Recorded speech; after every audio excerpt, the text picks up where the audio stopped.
Gyanjana Shlakaya Chakshurmilana Tasmai Shri Gurave Namaha Shri Chaitanya Manobistana Staptana Nina Bhutale Swarupan Kadamahyanda Datiswam Padantikan. Nasci na região mais escura da ignorância, porém meu mestre espiritual está abrindo os meus olhos com o archote do conhecimento. Ofereço-lhe, portanto, as minhas mais humildes e respeitosas reverências. Namah Vishnu Padaya Krishna Prestaya Bhutale Shrimate Hridayananda Goswami Namine. Namah Vishnu Padaya Krishna Prestaya Bhutale Shrimate Bhaktivedanta Swami Niti Namine. Saudações, Namaskar, bem-vindos para a nossa segunda aula desta imersão nos códigos práticos do Yoga Sutra de Patanjali.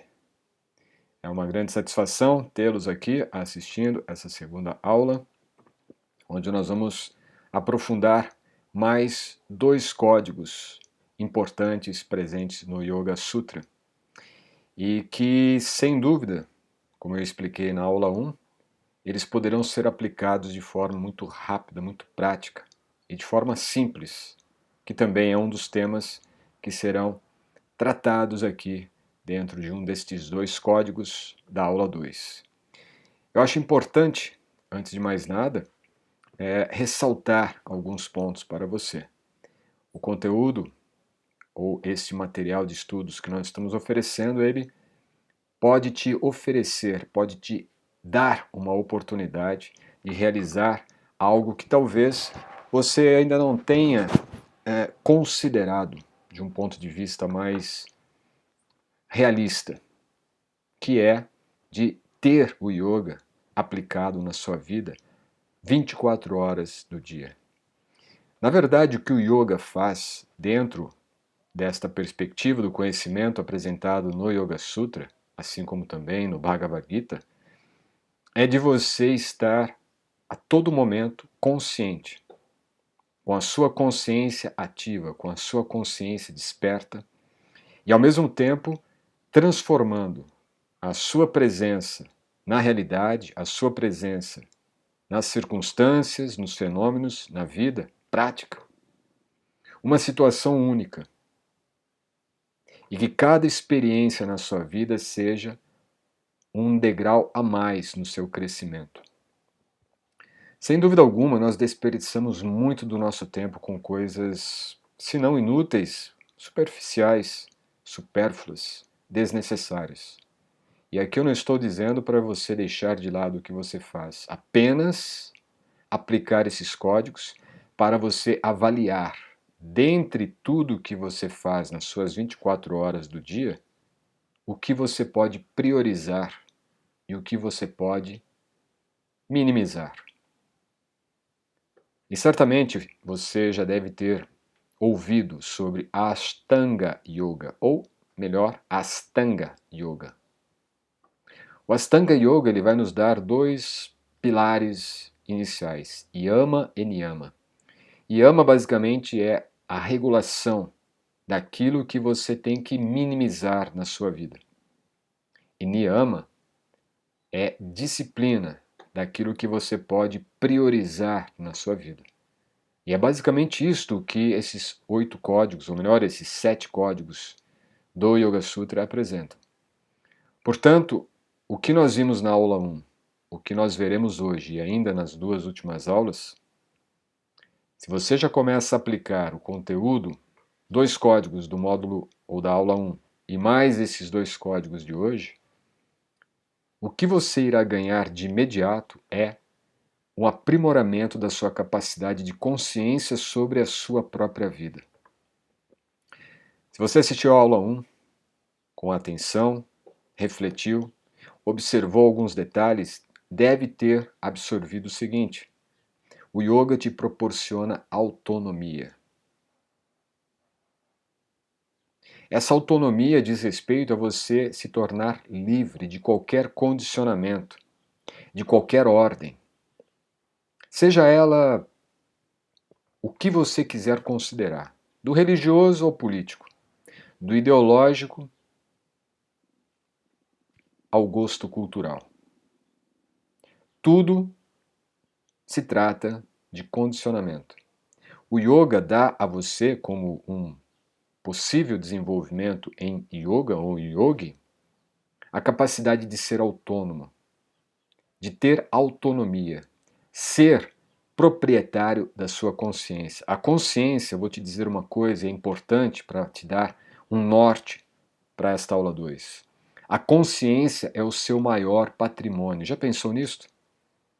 A consciência é o seu maior patrimônio. Não é as suas propriedades, os seus bens materiais, tudo isso aí é resultado de um bem maior, a sua consciência. E o que o yoga trabalha é a consciência. O que o Yoga Sutra apresenta é um conhecimento sobre a consciência. O que esses 7 códigos revelam é como você dominar a sua consciência. É isto. Simples, prático e direto. Então vamos para esta aula e, aproveitando a oportunidade, caso você queira aproveitar e aprofundar os seus estudos no Yoga Sutra, preste atenção. Aqui na descrição, no primeiro link, você tem acesso ao curso Yoga Sutra, a um estudo completo, o estudo do Yoga Sutra como ele é. É um estudo completo de todos os 197 sutras divididos em temas, abordagens temáticas de cada sutra.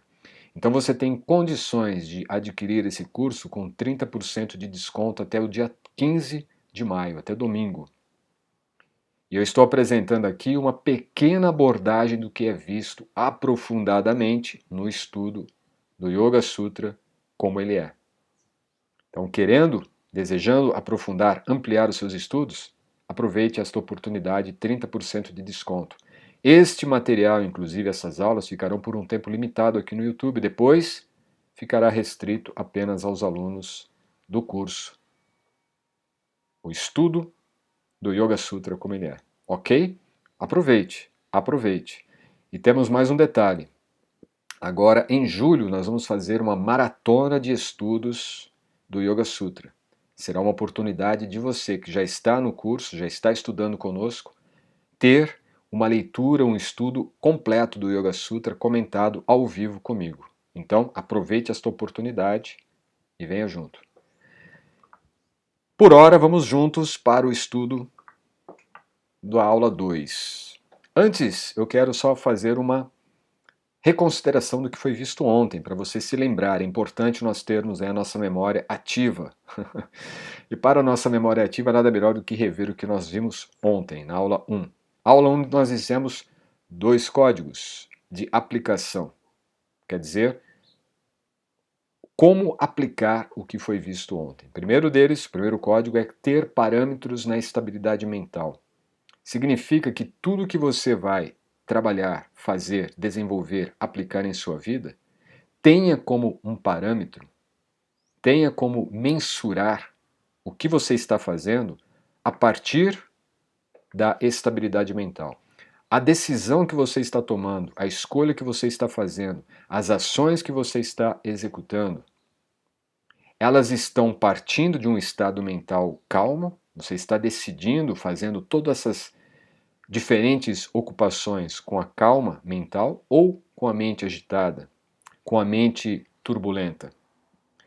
Ponto de partida, você deve tomar decisões, escolher, averiguar, mensurar e agir com a mente calma, com a mente estável. Segundo, o que você deve fazer, o que você deve escolher, o que você deve selecionar na sua vida deve estar direcionado também para que você consiga manter, preservar e solidificar mais e mais um estado mental sereno, calmo e estável. Então, tanto para tomar decisões, como também as próprias decisões devem estar embasadas e direcionadas para estabilidade mental. Esse é o primeiro código. Não tem como você estudar o Yoga Sutra sem entender isto. Por isso é um código. É uma chave importante. Eu vou tomar decisões, eu irei agir, tudo com base em calma e tranquilidade mental.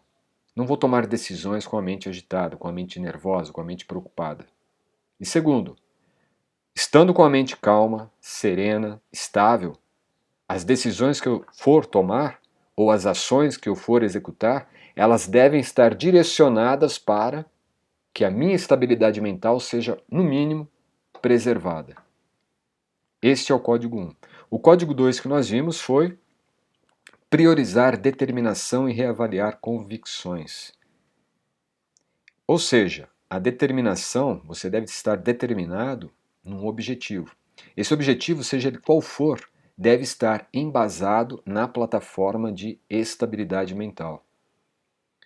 Então esteja com a sua determinação alinhada com a estabilidade mental. A sua determinação deve nascer da estabilidade mental e ela deve estar alinhada com o propósito de preservar ou ampliar a sua estabilidade mental.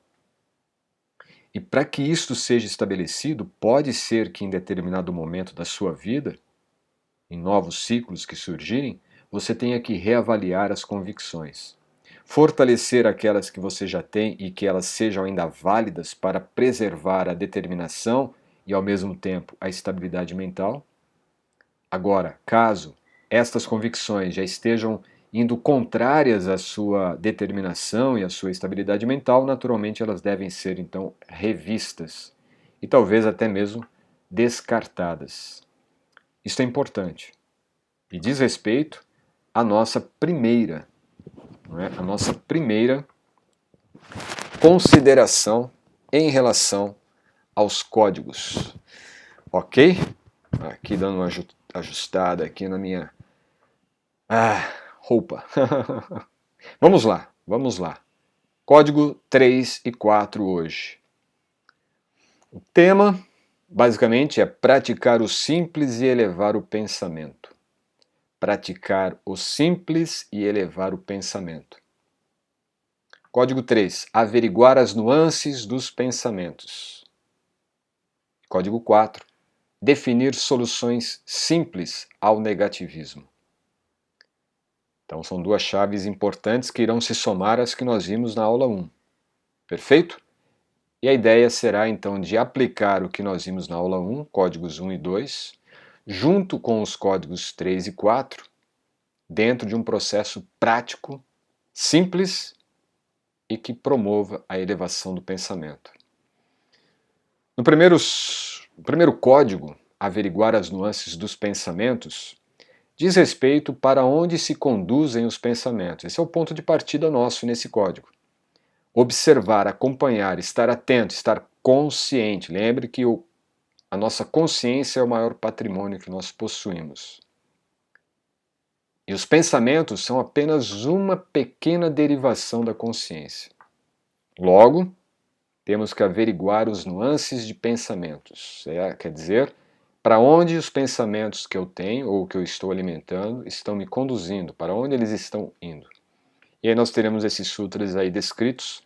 No primeiro deles, Sutra 1.3, capítulo 1, Sutra 3. É um dos sutras mais importantes e pouco analisado, pouco considerado, né? Mas ele diz o seguinte, veja: Tada drastu swarupe vastanam. Tada drastu swarupe vastanam. Temos aqui palavras importantes, tá? Drastu é ver. Ver. Poder ver. É a capacidade que a consciência tem de drisht, de olhar, de afixar, de observar, de contemplar. Drisht. E daí vem a palavra darshan, que é a visão revelada, a visão espiritual, a visão que nós temos com a nossa consciência. Darshan. Mas drastu então é aquilo que não é visto. Tá? Drastuhu. Aquilo que não é visto pelos olhos comuns, pelos olhos físicos. Mas sim, drist, aquilo que é visto pela consciência. Swarupe é a forma original da alma espiritual. Swarupa. Rupa é forma, a própria forma. Quer dizer, não é a forma física nossa, é a forma que o nosso ser tem em sua plenitude.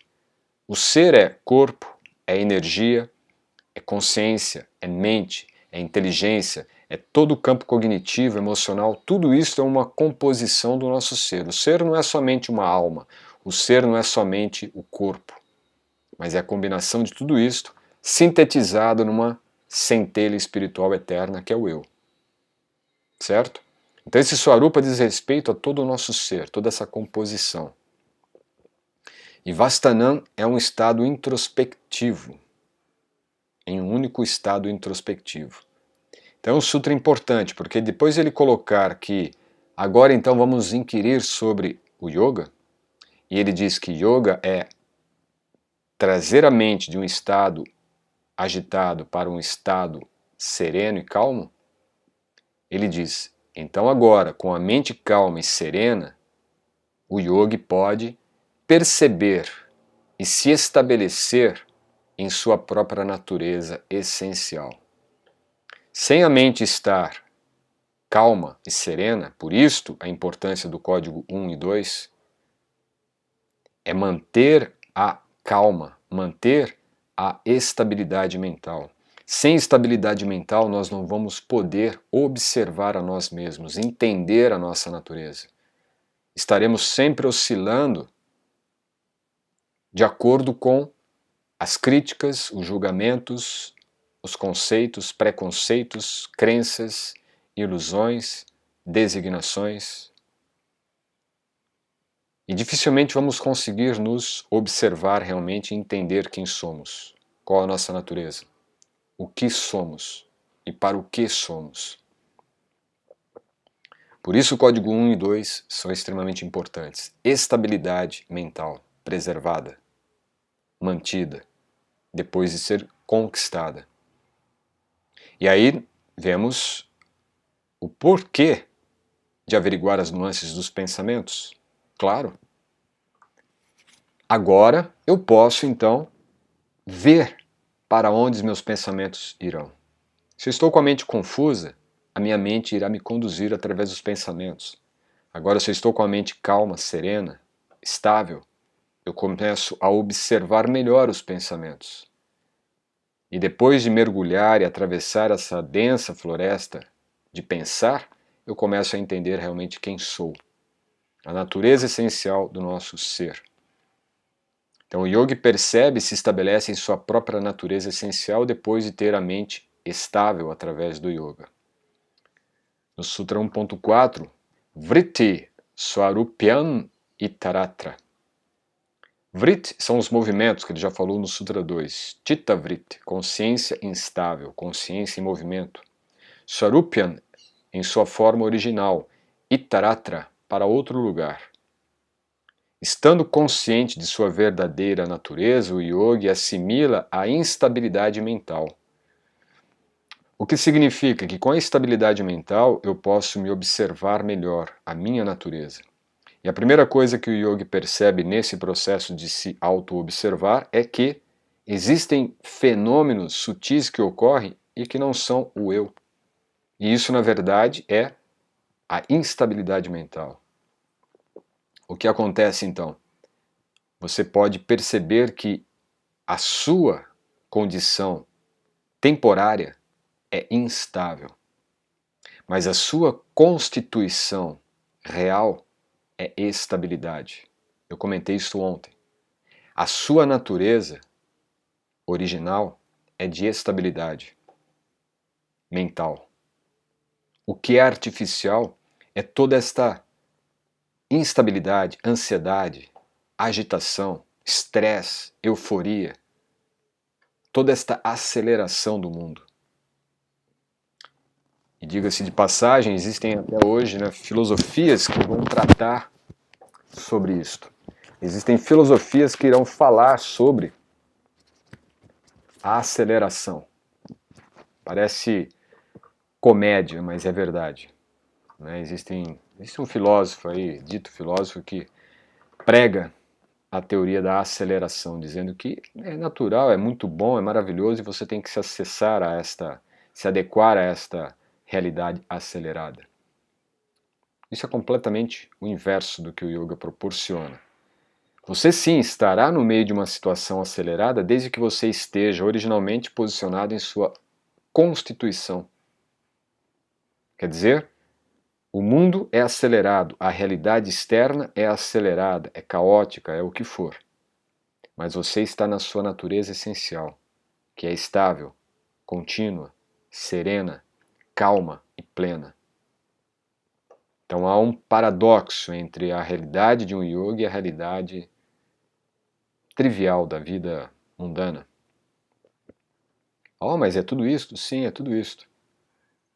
Mas tudo isso tem um valor enorme que ainda não está cotado na realidade contemporânea. As pessoas cotam mais pelo que aparentemente é agradável, é salutar, aparentemente, né?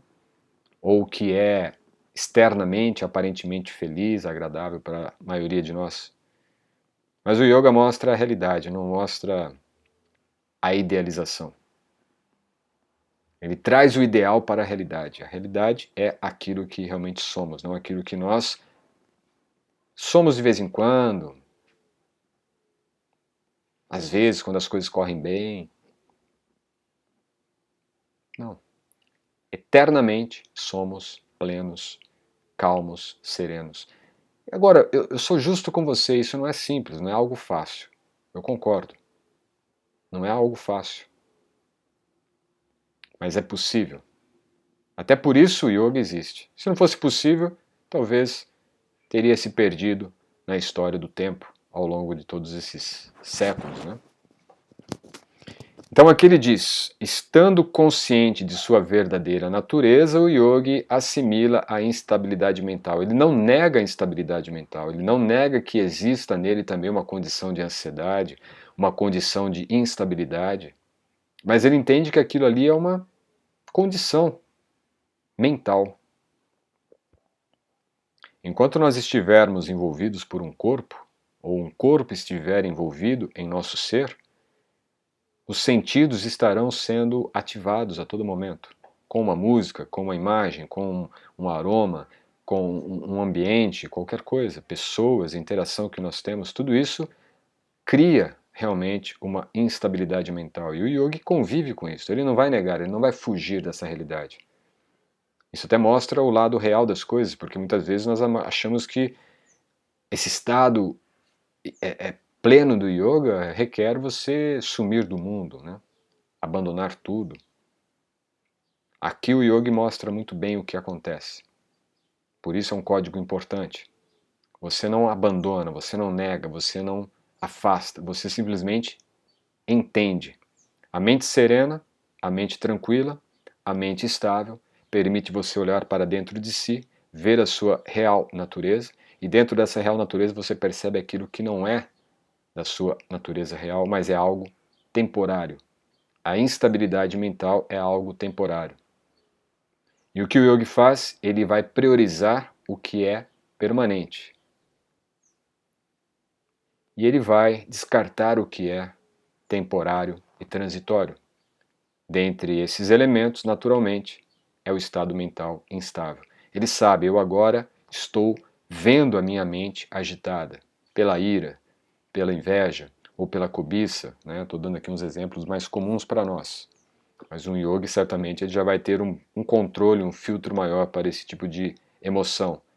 Mas ele observa, ele percebe que existe aqui uma nuance estranha dos meus pensamentos, por isso minha mente está agitada, só que isso vai passar daqui a pouco. Uma das técnicas usadas é simplesmente respirar com consciência. No Sutra 5 ele diz Vritaya Panchatarya Klishta Klishtaha.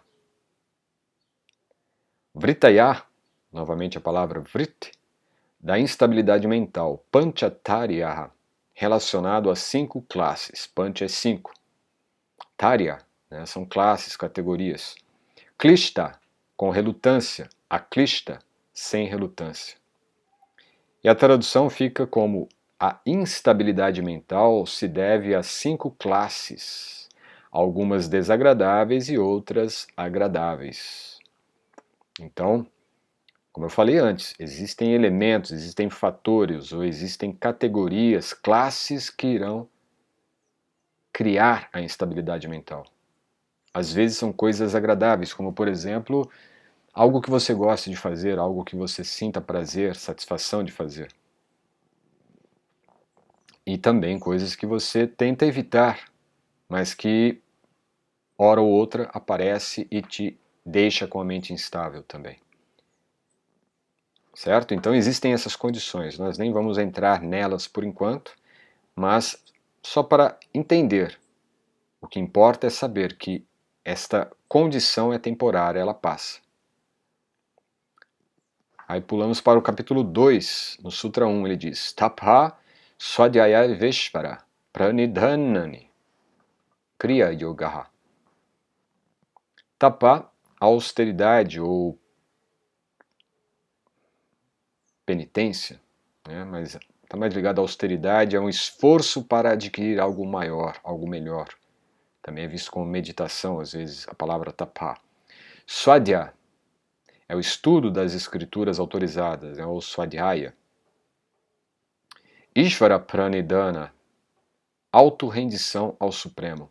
Kriya, dever prático. Yoga, yoga, integração.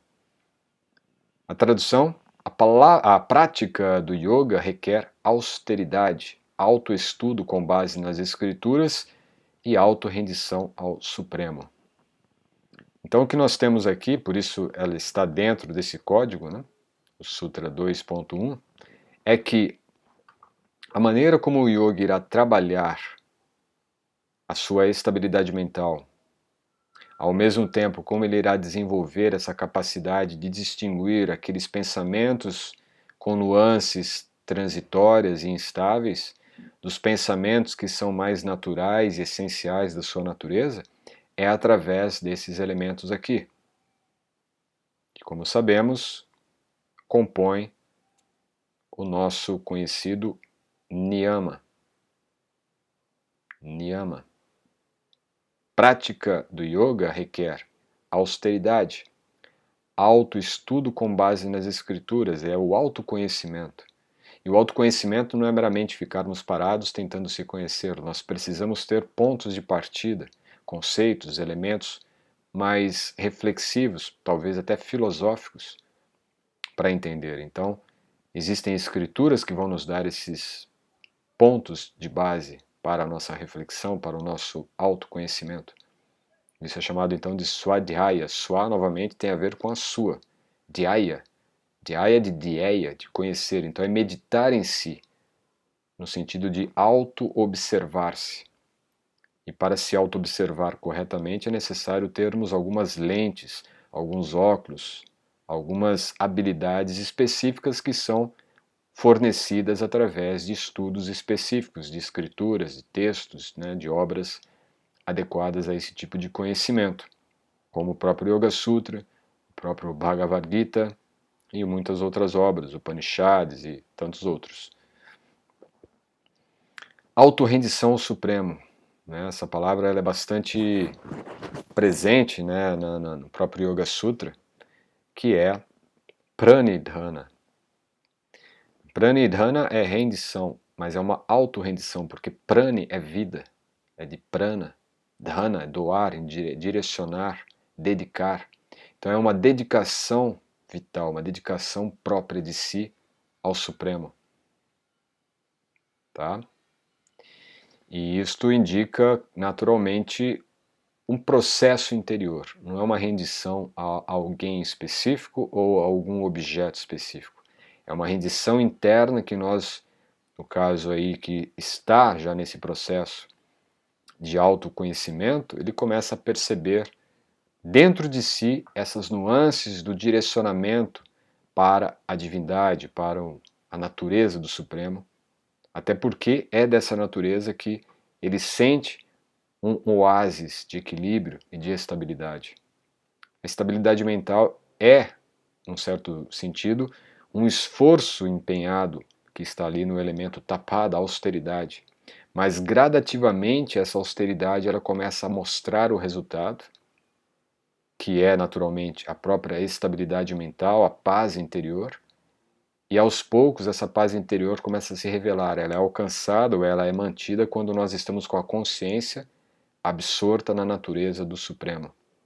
Por isto, Ishvara, ou aqui no caso a palavra pranidhana, é esse estado de autorrendição.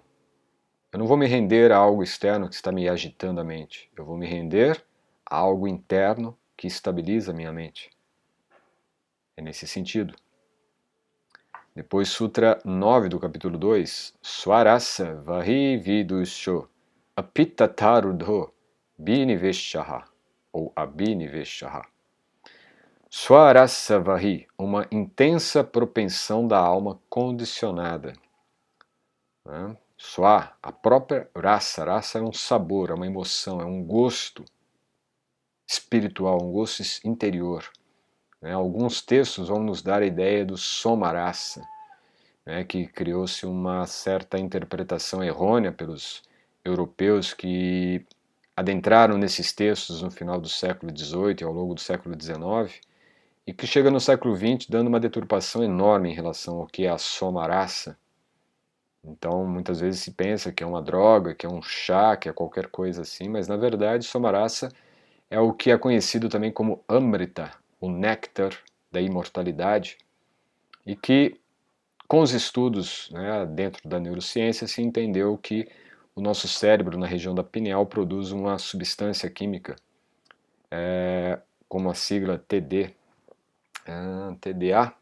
agora eu não me lembro bem a sigla, mas enfim, é uma substância muito, muito poderosa e que dá um estado de paz, um estado de tranquilidade, um estado de prazer. Mas é uma questão química, fisiológica. No campo mais sutil e metafísico, os yogis chamam isso de Amrita. E esse Amrita está ligado com essa sua raça, não é? Uma intensa propensão da alma condicionada, ou seja, a alma condicionada ela está condicionada muito por um gosto ainda material. Porém, quando ela começa a provar que existe um gosto maior dentro de si, por isso eu digo que a consciência é o nosso maior patrimônio, ele então passa a se desfazer desses condicionamentos, porque agora não há mais um gosto tão maior ou intenso nas suas experiências materiais, já que ele está provando um sabor muito mais profundo, intenso e prazeroso na sua experiência interior com o Ishvara, Pranidhana, aquele estado de paz interior. E o Bhagavad Gita explica que não há condições de alegria ou felicidade real sem antes ter paz interior. Isso é interessante. É explicado no Bhagavad Gita. Não há como você ter felicidade sem paz. A paz precede a felicidade. E ele diz também de vidu, sábio ou vidente. Vidhi. Vidhi vem de ver com o conhecimento. É o resultado já de swadhyaya. Swadhyaya não é o autoestudo, a autoobservação, a autoanálise com base nas escrituras, no conhecimento. Através de swadhyaya, do autoestudo, nós começamos a desenvolver o vidhi, ou videha, que é a visão espiritual. Daí vem a palavra drishti. O drishti é aquele que tem a capacidade de ver além dos olhos. Então ele se torna um sábio, um vidu, um vidente. Os yogis, na era védica, eles eram videntes. Eles recebiam esse conhecimento através de um processo de ver aquilo que estava além dos olhos. Api mesmo, tata, da mesma maneira, ruddhaha, aquele que é elevado, a benivesha, possessividade. Por isso que eu comentei que os yogis ainda eles percebem, existem essas instabilidades, mas ele consegue distinguir o que é para ser desenvolvido do que é para ser descartado. Por quê?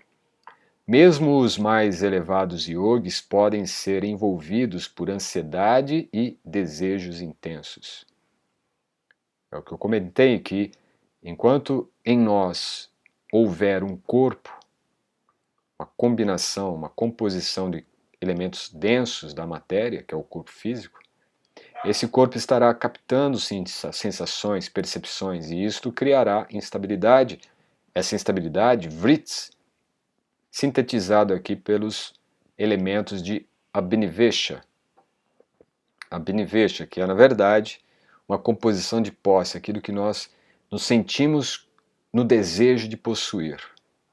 E tudo que nós desejamos excessivamente possuir e que está fora, não é algo que está internamente, mas está fora, nos leva a ansiedade e desejos. Os desejos são insatisfeitos, nós não temos como satisfazer todos os desejos, são desejos insaciáveis. Em outras palavras, também pode ser entendido como cama, luxúria. Então esse tipo de desejo que não pode ser saciado, ele leva à ansiedade, são desejos intensos. Isso, tanto os desejos insaciáveis quanto a ansiedade que é gerada pelos desejos insaciáveis, nos leva a abhinivesha, a possessividade. Nós queremos ter posse, e nós temos posses, queremos mais. Tá? E a ideia oposta também ao verdadeiro patrimônio, que é a nossa consciência. Sutra 10.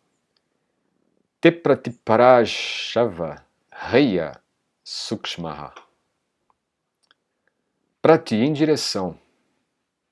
Prashavaha, indo em sentido contrário. Raya, rejeitado. Sukshmaha, sendo sutil. Sutis limitações estagnantes são desprezíveis. Veja como que esse código, esses sutras que nós estamos lendo neste código especificamente, das nuances dos pensamentos, como que nós podemos, no desenvolvimento da mente, principalmente no desenvolvimento da consciência, no refinamento de ser minativo ou discriminatório da consciência, nós começamos a perceber nuances cada vez mais sutis.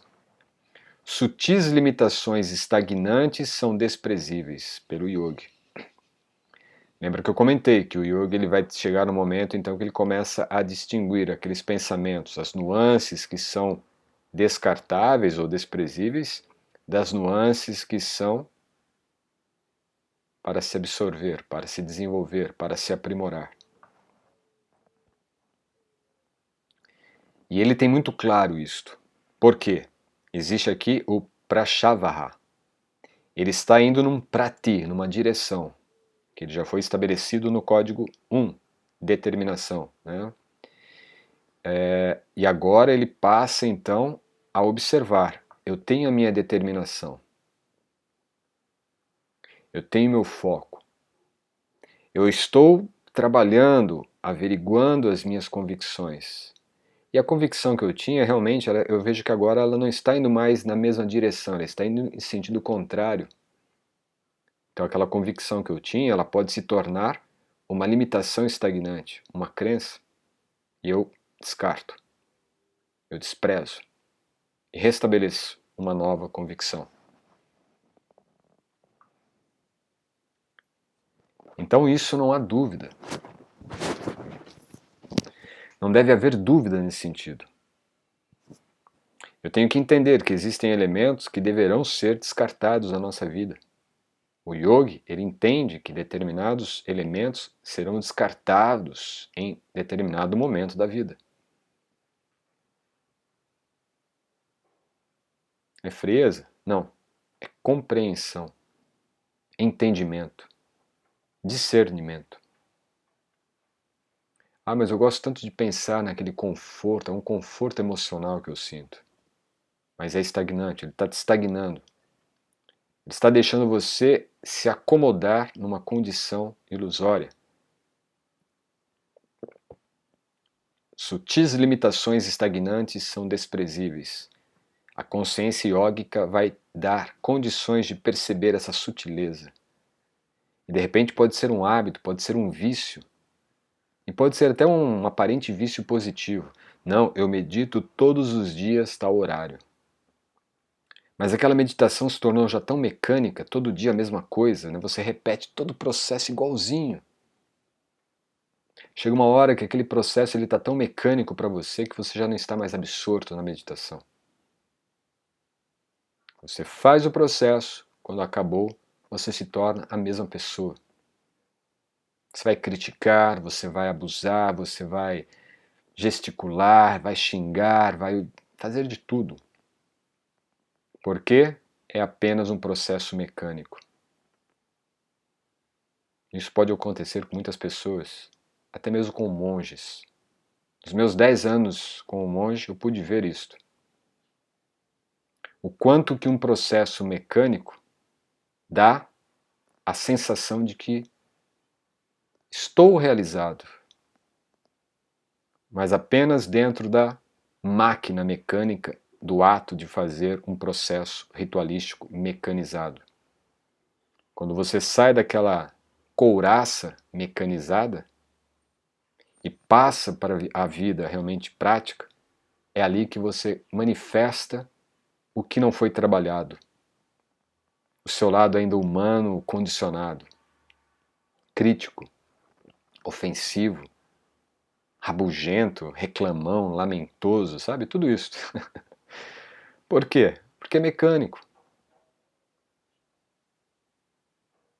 O yoga, ele é superior a qualquer técnica, a qualquer prática. Não estou dizendo que só o yoga salva, né? Porque também isso é um outro ponto teológico, né? Só o yoga salva. Não é nada disso. É uma ciência. E pode te ajudar a se salvar de determinadas condições e limitações estagnantes caso você tenha determinação, como foi visto nos códigos 1 e 2, para realmente efetivar. Não cai do céu. Esquece, não existe céu. Mas nada disso existe. O que existe é o seu estado mental em conexão com Ishvara Pranidhana. Sua consciência conectada com a consciência absoluta. Só isto. Tudo mais é floreio, tudo mais é mito, tudo mais é consideração apenas para atrair. Imagine o marketing. Não vendem tantas ideias para você e no final você vê que o que estão te dando é apenas um comprimido? E aí o que acontece? Placebo. Você é o placebo. De política, de religião, de ideologias, de tudo mais. Do mercado, de produtos, de serviços, de cursos. E eu te garanto, os cursos que eu ofereço, os estudos, os ensinamentos que eu passo, é para te tirar dessa zona de placebo.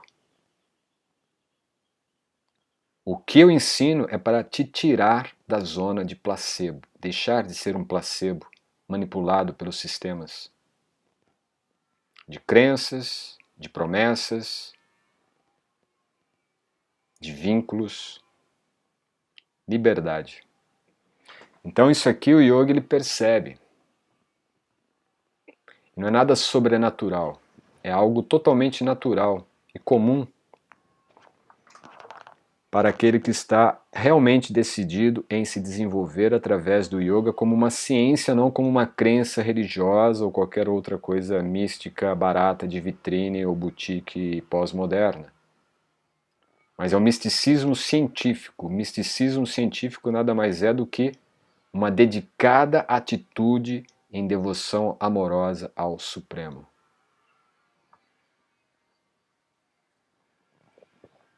No Sutra 11 ele conclui que Dhyana Heyas Tad Vrittayaha. Dhyana, meditação, é o estágio de meditação, o estágio meditativo do yoga. Heya, rejeitar ou silenciar.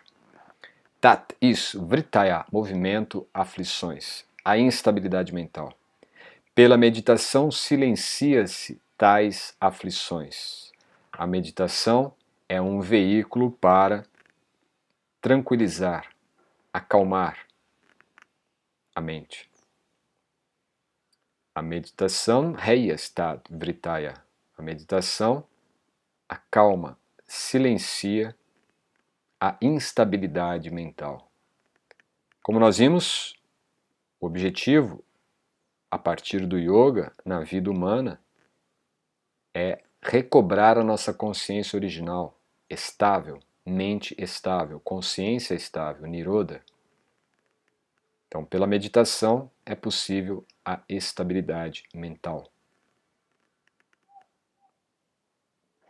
Se eu estou praticando qualquer coisa, se eu estou seguindo uma religião, se eu estou praticando yoga, se eu estou fazendo meditação, se eu estou seguindo um guru, se eu estou me vinculando a algum processo místico muito louco, um esoterismo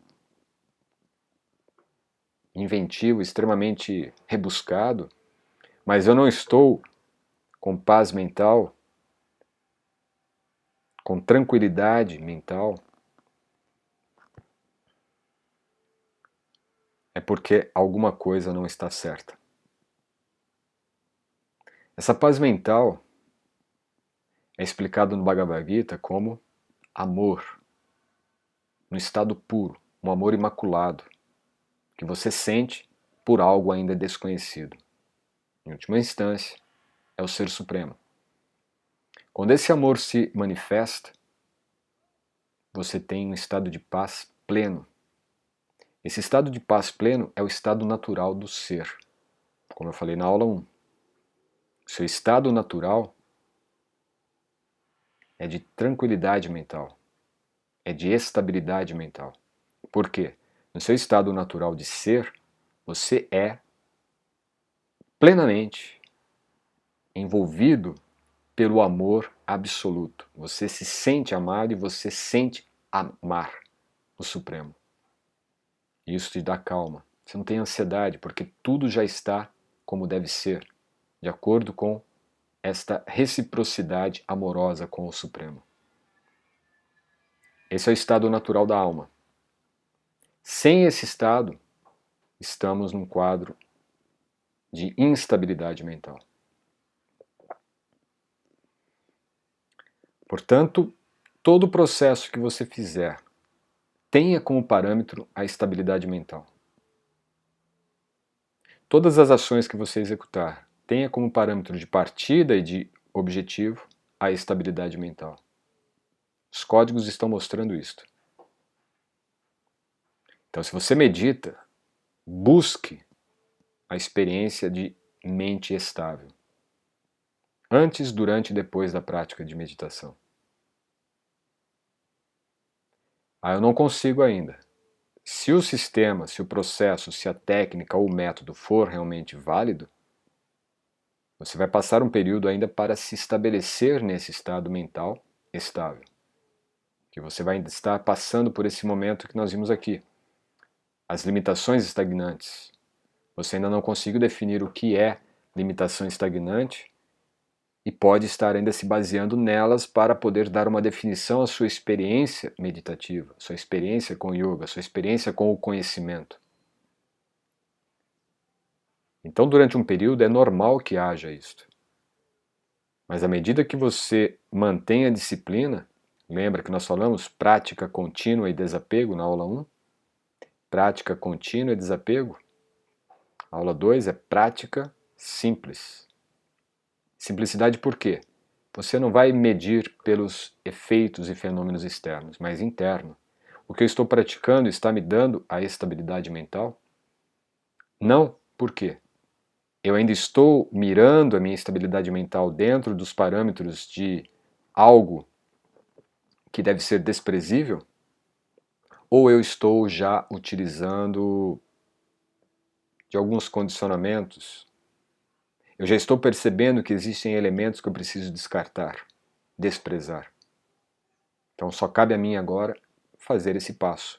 Descarte aquilo que é limitante, aquilo que está condicionando, aquilo que está estagnando o seu processo de estabilidade mental. Eu estou quase conseguindo ficar calmo, sereno, com a mente estável, mas aí eu me lembro de alguma coisa, de alguma pessoa, de algum lugar, que pode ser bom ou ruim, como foi falado. Klishta, aklishta. Pode ser uma pessoa que você se lembra e te traga pensamentos ruins, sentimentos, sensações negativas. Pode ser outra pessoa que te traga tanto volúpia que você desiste. Ah, não, peraí, deixa eu aproveitar um pouco mais a minha vida. Depois eu medito, depois eu busco minha estabilidade mental. Pode ser os dois extremos.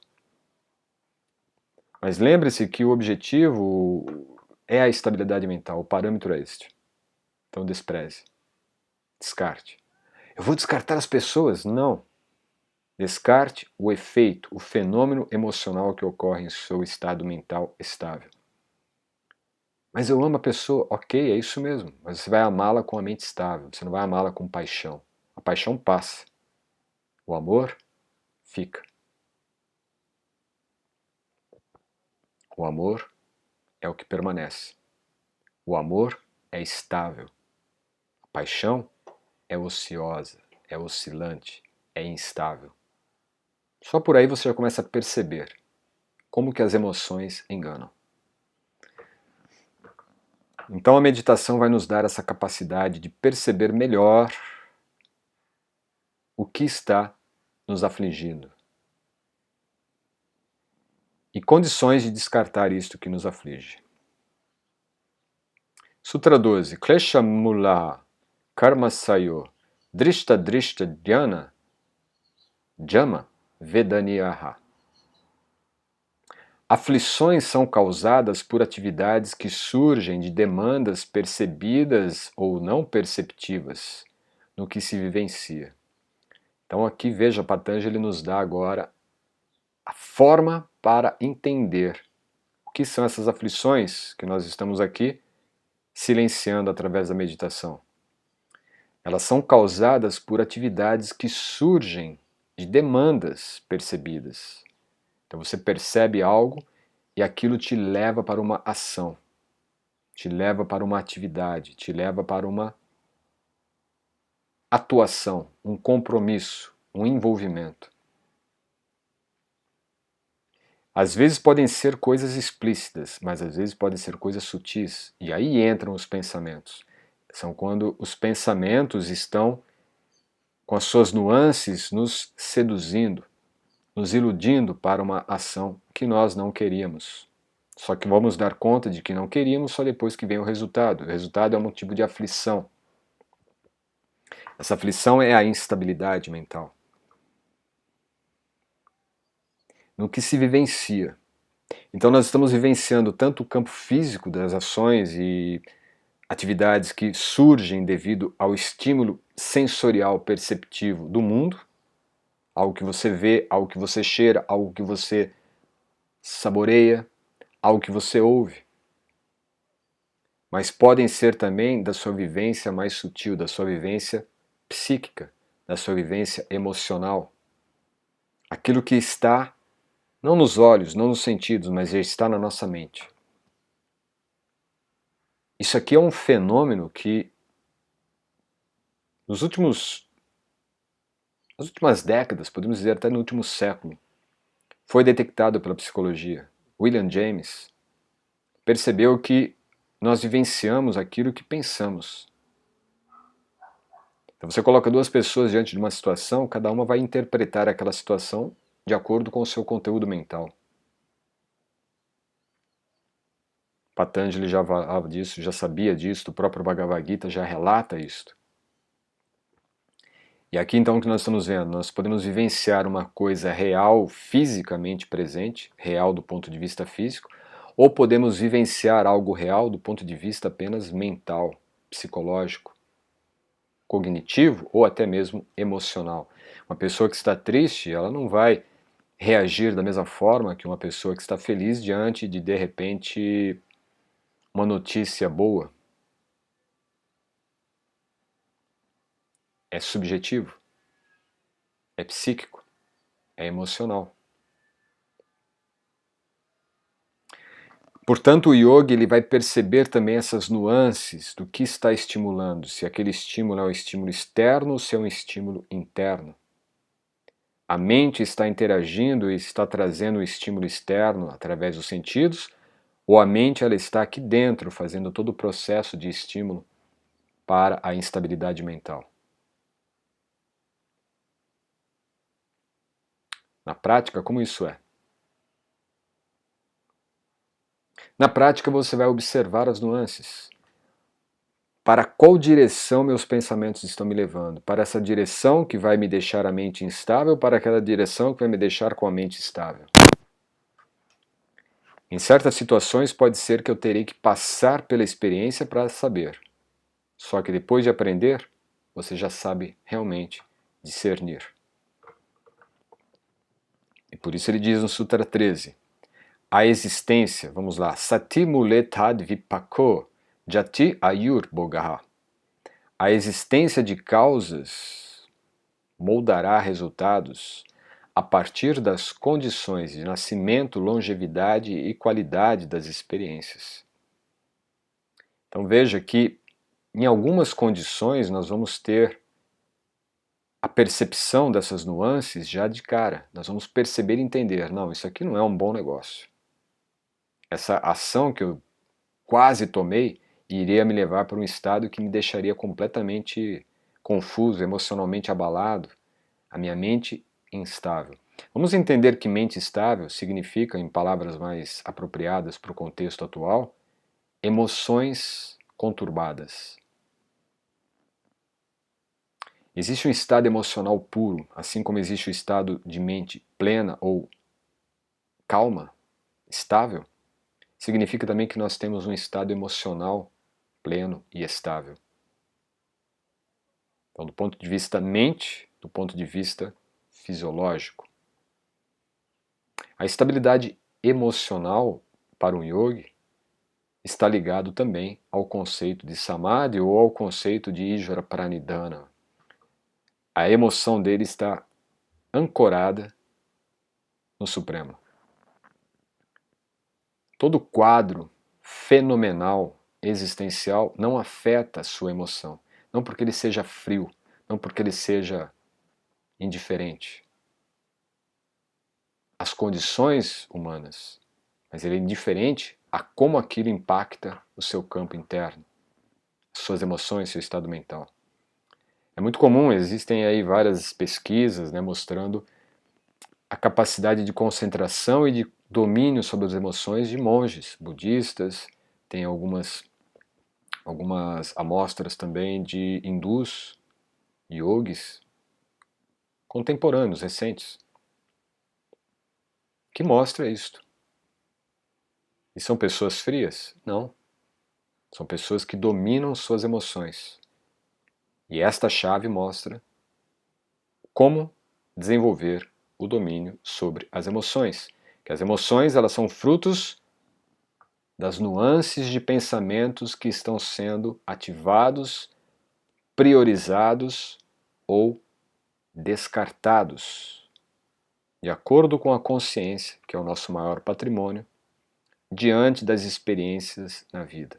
E aqui ele nos dá essas experiências da nossa existência, ela está de certa forma moldada por algumas condições que podem ser vistas aqui como karma, né? Mas na verdade são as condições que vão influenciar com que essas nuances sejam ativadas, priorizadas ou descartadas. Nascimento, longevidade e qualidade das experiências. Então, o nascimento diz respeito tanto à questão genética como também cultural e até mesmo de desenvolvimento. Podemos dizer que eu posso nascer numa família que vai me ajudar a me desenvolver espiritualmente, como posso nascer numa família que vai me jogar cada vez mais para uma vida trivial. Longevidade. À medida que passa o tempo de vida, ayur é vida, então é a longevidade vital, eu também vou aprimorando mais a minha capacidade de discernir entre as nuances que devo rejeitar e as nuances que eu devo priorizar. E a qualidade das experiências, naturalmente, começa-se a ter aí uma prerrogativa maior sobre a qualidade daquilo que nós estamos experienciando na vida. Você começa a ter uma melhor, diria, escolha. Você começa a escolher melhor as coisas na sua vida, porque você já está, durante um período de processo, aprendendo certas coisas, distinguindo outras. Então você começa também a desenvolver esta habilidade diante das situações.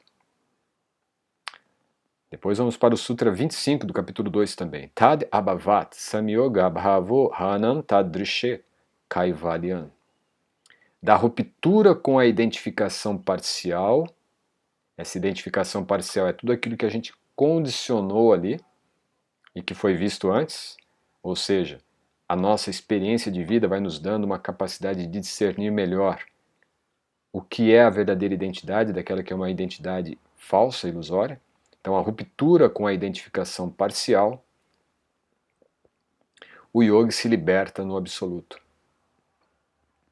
E esse absoluto é o ijvara pranidhana, é onde o yogi ancorou a sua consciência, é onde ele ancorou a sua base de consciência, onde ele ancorou suas emoções. E é ali que ele sente a liberdade, porque a mente está calma, a mente equânime, a mente estável, emoções estáveis. Tudo que é instável diz respeito a uma falsa identificação nossa, identificação com aquilo que é externo, aquilo que é corpóreo, aquilo que é transitório. Tudo que é estável é aquilo que está ligado à nossa verdadeira identidade, a identidade do ser, a identidade que está ancorada no plano espiritual, no absoluto.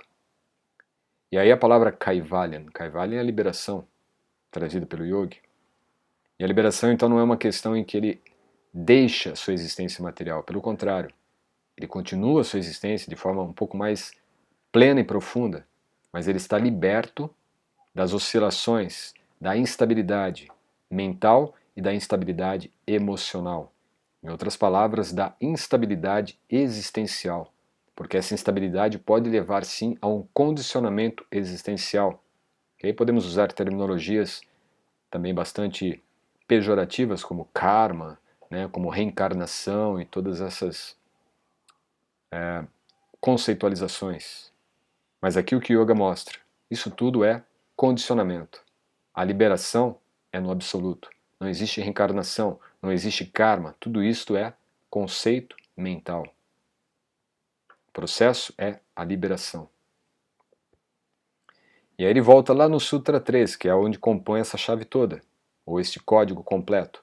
Avidya asmita raga, dvesha abhinivesha klesha.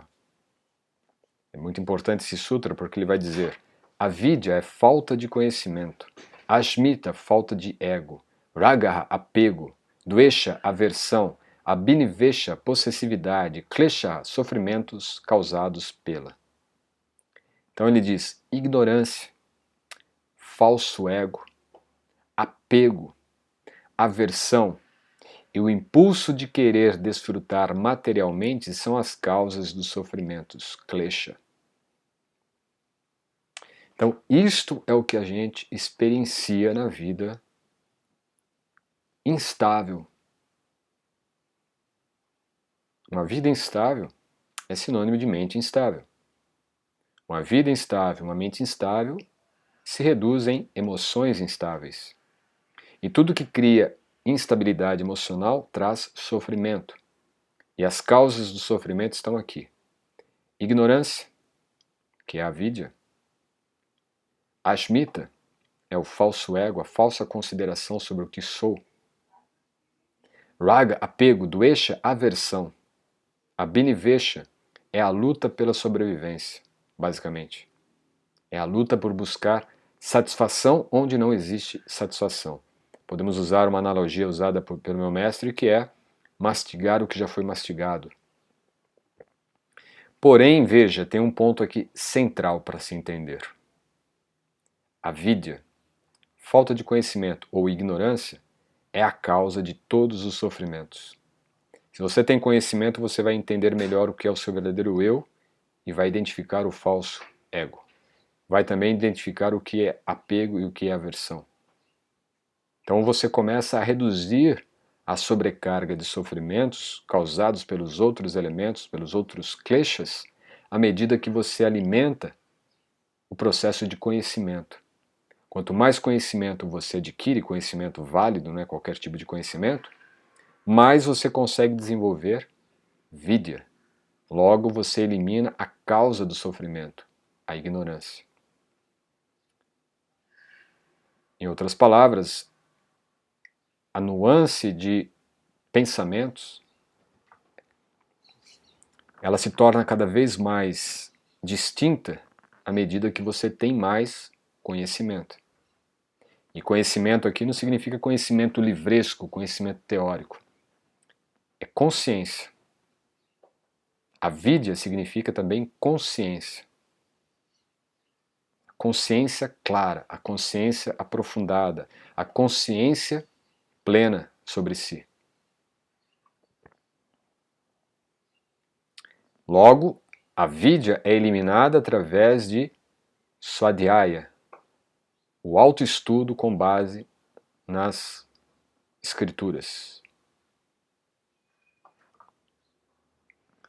E aí passamos para a quarta chave, ou quarto código. Definir soluções simples ao negativismo. Veja que, olha, o negativismo é uma coisa terrível. O negativismo é uma coisa terrível. É provável que você tenha perto de você pessoas negativas. É provável que você conviva em ambientes negativos. É provável que você tenha dentro de você condicionamentos negativos. Então tente eliminar isto o máximo possível. Afastar, eliminar. Priorizar a simplicidade. Se você prioriza a simplicidade, você já começa a mensurar ou colocar no cantinho ali bem definido tudo que é negativo. Fica mais fácil de você puxar depois a cordinha e mandar embora tudo que é negativo. Vai por mim.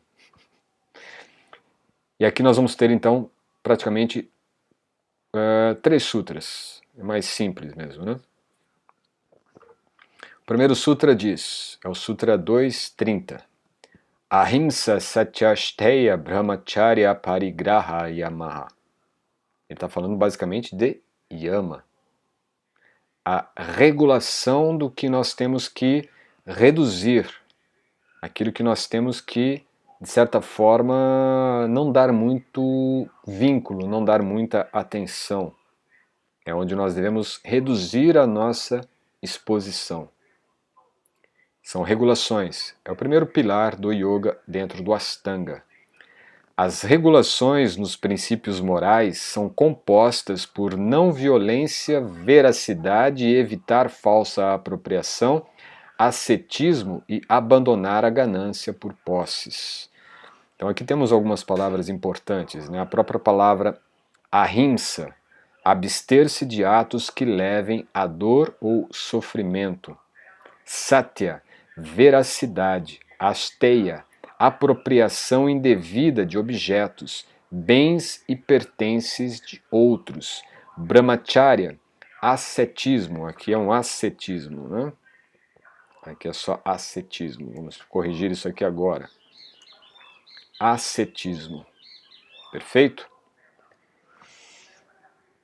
E a parigraha, abster-se de ganância, não querer mais do que precisa. Yama são as regulações nos princípios morais.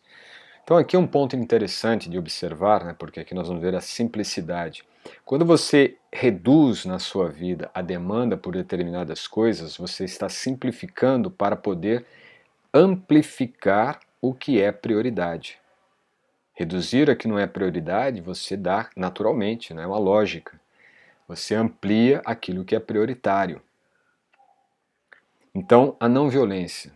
A não violência não significa somente você não fazer mal a nenhum tipo de bichinho, né? A não violência, ela está falando, ela está tratando justamente de você não fazer mal a nada, nem a si mesmo.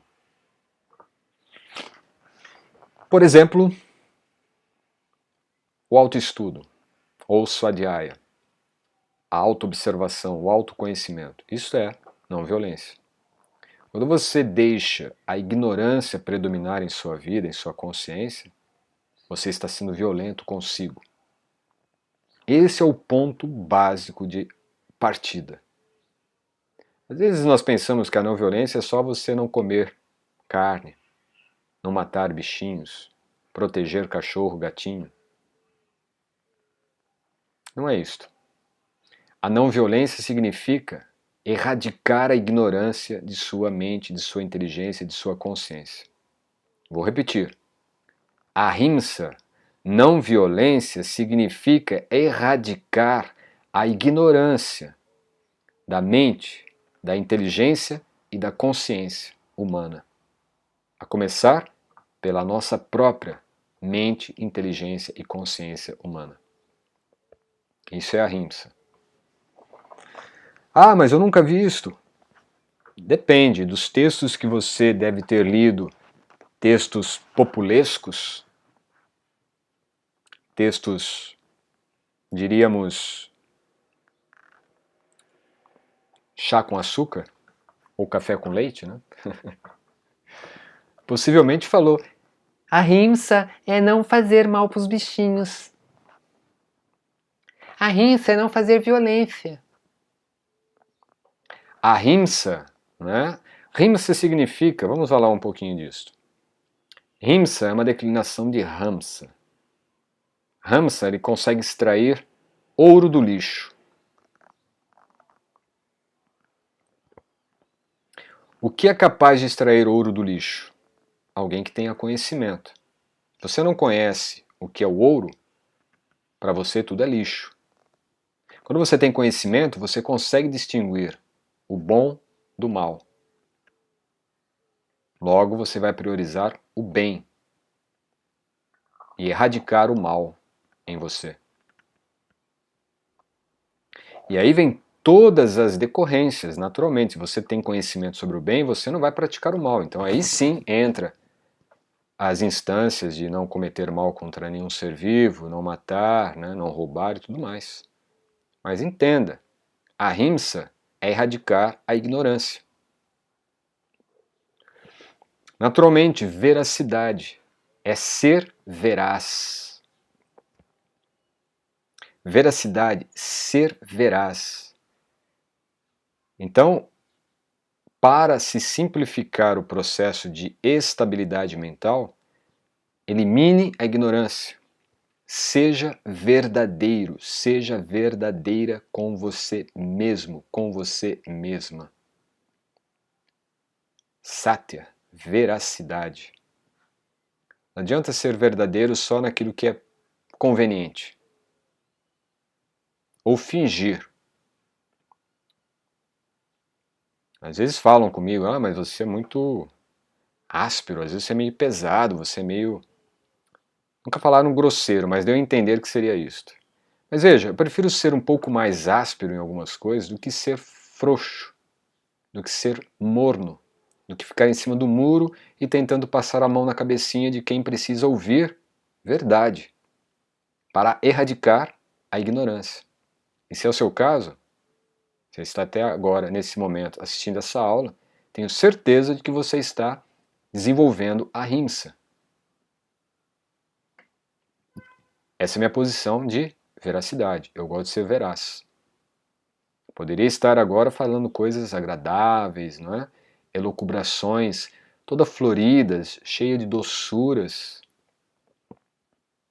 para depois te vender um curso, ou para depois fazer você se tornar meu seguidor, minha seguidora, ou de repente até meu discípulo, minha discípula, e eu me tornar o seu guru, sua majestade. Avidya, ignorância. Ok? Veracidade. Então, quando você deixa de ser veraz, a sua mente ela não vai ficar estável. Se você mente para você mesmo, você sabe, aquilo vai aflorar em algum momento, você vai estar com a sua mente confusa, suas emoções ficarão abaladas, você vai se frustrar. Então seja veraz, seja verdadeiro. Mesmo que machuque a si mesmo no início, ou machuque outras pessoas, é melhor do que a dor da mentira, a dor da falsidade. É só uma picada. Ser veraz é só dar uma picadinha. Passou. Ser falso ou inveraz é como um veneno em conta-gotas. Entenda esta analogia. Evitar falsa apropriação. É óbvio. Aqui se faz, aqui se paga, né? Uma lei do karma que aqui vale a pena envolvê-la. Evitar falsa apropriação. Né? Isso aqui está ligado a asteia. Roubar. É óbvio que se você rouba qualquer coisa, aquilo não vai deixar você em paz. Não tem ideia de deitar com a consciência tranquila no travesseiro e dormir? É isto. Ditado popular muitas vezes é védico. Você rouba qualquer coisa, uma ideia, uma caneta, um papel, ou milhões de reais, milhões de dólares, suborno, né? Propina, todas essas palhaçadas que existem com frequência no ambiente político, de qualquer país, e principalmente aqui na Banânia, é comum. pessoa não tem paz. Você quer paz? Entenda o que é seu e o que é do outro. Porque, em última instância, nada é de ninguém. Tudo pertence ao Supremo. E o yogi está onde? Com sua consciência ancorada no Supremo. Logo, o yogi tem tudo o que ele precisa. E não anseia, nem deseja nada que não seja seu. Porque ele sabe, pertence a outro. Ascetismo, aqui é uma outra palavra assim que é muito controversa, né? Brahmacharya. Brahmacharya vai falar sobre castidade, vai falar sobre a pessoa que se abstém do sexo. É a mesma coisa que a ahimsa. Vamos entender a Brahmacharya, a palavra Brahmacharya. Brahma é espiritual. Acharya, Acharya é aquele que exemplifica em sua própria vida a experiência espiritual. Significa que numa fase da vida a pessoa vai se dedicar ao Brahmacharya. E aí entra o sentido literal.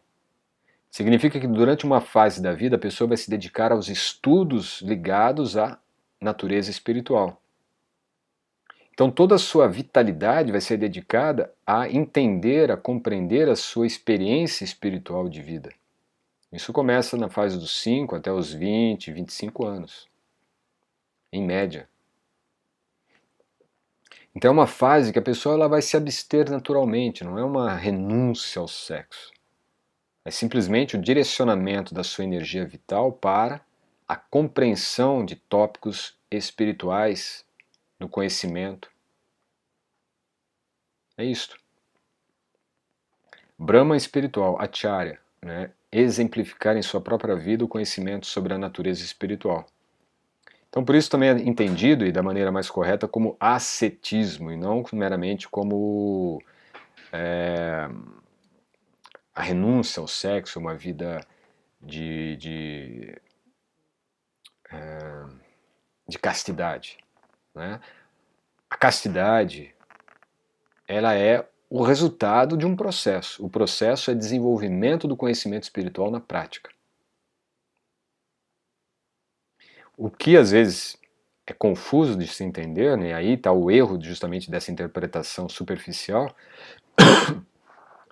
é que mesmo uma pessoa que depois seja casada, ela tenha um parceiro ou uma parceira, ela vai se dedicar à sua vida sexual, ainda que seja brahmacharya. Mas como assim? Mas não é renuncia à castidade e tá... Mas aí entra o aspecto prático. E é explicado no Bhagavad Gita que ele, o Supremo, é o sexo que não é contrário à vida espiritual. Não é? Então, quer dizer, o Brahmacharya ele vai, inclusive, com o conhecimento adquirido na sua experiência espiritual de Brahmacharya, que o sexo também é sagrado, que a relação do sexo também é espiritual. Mas quando se coloca Brahmacharya é justamente para tentar amordaçar a sua tendência natural para as coisas, em vez de entender a natureza real das coisas. Depois, a parigraha, né? Abster-se da ganância, que é a possessividade, é a cobiça, é a inveja, é a ganância. Imagine, você está ali se dedicando a um conhecimento espiritual e a mente está ali com oscilações e com propostas, né, do sexo. E você vai ficar, não quero isso, eu não posso, eu não posso, eu não posso. Tem alguma coisa errada. Da mesma forma, você está ali se dedicando, mas vem aquelas nuances de pensamentos. Poxa, está faltando mais uma Mercedes, mais uma Ferrari na sua garagem. Está faltando mais aquela mansão à beira-mar, não é? Em Bahamas, como eu falei ontem, ou de repente mesmo em Arraial do Cabo. E aí, a sua atenção, a sua âncora que está lá no Supremo, você tira a âncora e coloca ali na beira da praia, na sua mansão. Não há problema em ter a sua mansão em qualquer lugar. Pelo contrário, você pode ter várias mansões, mas desde que elas não sejam sua prioridade maior. A parigraha. A graha é ter mais do que você precisa, ter mais do que você necessita. Então, em vez de você dedicar o seu tempo ao que é prioridade, você dá tempo ao que não é prioridade, aquilo que você realmente não precisa de mais. 33. Vitarka badhane pratipaksha bhavanam. Palavra importante, bhavanam. Do contrário, as regulações e disciplinas se manifestam penosas dúvidas. Quer dizer, se nós não seguirmos essas regras regulatórias e também as disciplinas, mas aqui principalmente as regras, as dúvidas aflorarão. E não há nada pior para você manter a mente estável do que estarem dúvidas se frutificando continuamente na sua mente. Portanto, é extremamente necessário que as dúvidas sejam erradicadas. Do contrário, as regulações e disciplinas se manifestam penosas dúvidas. Então, dentro desse processo de simplicidade prática, nós temos que pensar o seguinte: não alimente dúvidas em relação a se disciplinar. Não alimente dúvidas em relação a se regular. Regular aquilo que é desprezível, desnecessário, e se disciplinar naquilo que é prioritário. Não tenha dúvida em relação a isto. Antes de alimentar as dúvidas, alimente a prática. Pratique o desprendimento daquilo que é desprezível e pratique a disciplina naquilo que é priorizável. Prática. Simples. Faça o que deve ser feito e deixe de lado o que não é necessário ser feito. Quando você faz o que deve ser feito, naturalmente é descartado aquilo que não deve ser feito. É simples. Esta é a simplicidade prática. No 34 ele diz, eu não vou nem ler o sânscrito, está muito longo aí. A tradução é: pela compreensão do sentido real, entende-se as dúvidas impróprias como violência, pois resultaram de dolorosa ignorância e levam a atos de cobiça, raiva e ilusão, em níveis leve, moderado ou intenso. O que eu falei agora há pouco, dentro deste código, a ahimsa, ou não violência, é erradicar ignorância. E aqui o que ele está dizendo? Pela compreensão do sentido real, vitarka himshaya dayaha. Entende-se as dúvidas as dúvidas impróprias como violência. A própria dúvida é uma violência. E dúvida o que é? Dúvida é a ausência de conhecimento. A dúvida ou a ausência de conhecimento conduz à violência. Pois resultaram de dolorosa ignorância. Quando você ignora algo, você bate a cabeça. Por exemplo, você vai entrar num estabelecimento fechado com vidro e não tem a faixa. Você ignora que tem a faixa, porque realmente ela não existe, então você ignora que ali é uma porta de vidro. E você dá de cara na porta de vidro. É uma ignorância dolorosa. Mas aqui é mais sutil. Porque por ignorar devido à sua dúvida, quem sou? Não sei quem eu sou. Então eu vou fazer o que eu quero. Eu vou fazer o que me dá vontade, porque eu não sei quem eu sou. Então eu sou minha própria vontade. Eu sou o que eu quero. Então a vontade, o desejo, conduz os seus atos. E isto não é simples. Não é simplesmente fazer o que me dá vontade. Isso é complexo, porque isso traz muita agitação mental. Cria muita instabilidade mental e emocional. E naturalmente esse processo vai levar então a atos de cobiça, raiva e ilusão. Cobiça, raiva e ilusão. Em níveis leve, moderado ou intenso. Aí vai depender também das condições que nós trazemos, dos meus condicionamentos. Aquilo pode ser uma coisa sutil que eu consigo até lidar. Tem uma certa cobiça, uma certa inveja, mas assim eu guardo para mim. Mas de repente é uma coisa muito intensa. E aquilo é tão forte que eu chego a ser agressivo com as pessoas ou até mesmo ter atitudes totalmente inapropriadas, como roubar, subornar, corromper. E a mesma coisa com a raiva e com a ilusão. Podem ser sutis, eu explodo, mas apenas em palavras com pessoas que eu conheço, eu não falo diretamente para a pessoa toda a raiva que eu sinto. Ou às vezes eu posso explodir, a todo momento explodindo. E a mesma coisa com a ilusão. Então é fácil de entender que neste ponto, neste código, é importante para entender as nuances ter conhecimento prático. Aplicar na prática este conhecimento. E assim concluímos essa aula 2, preparando já para a nossa próxima aula, que é a aula 3, que ocorrerá amanhã. Então eu convido você a rever essa aula, compartilhar esta aula com mais pessoas, anotar todos os pontos que você achou importante, significativo, dúvidas que ficaram, anote-as, e em vez de colocar nos comentários, que é possível que ocorra, anote para a nossa quarta aula, que é onde nós faremos ao vivo, e aí sim tirarei as suas dúvidas pessoalmente. Então faça isto. Anote os pontos que importaram para você, anote as dúvidas que surgiram.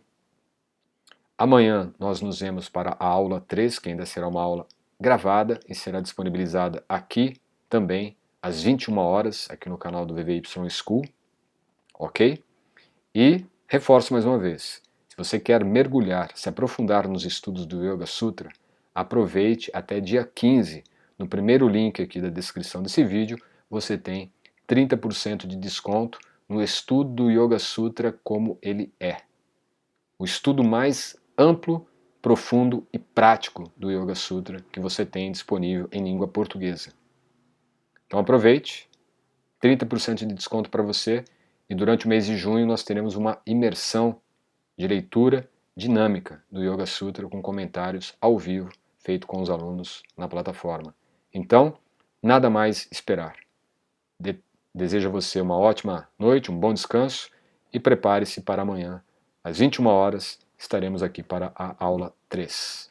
Gratidão por sua presença, participação, atenção, dedicação. Namaskar.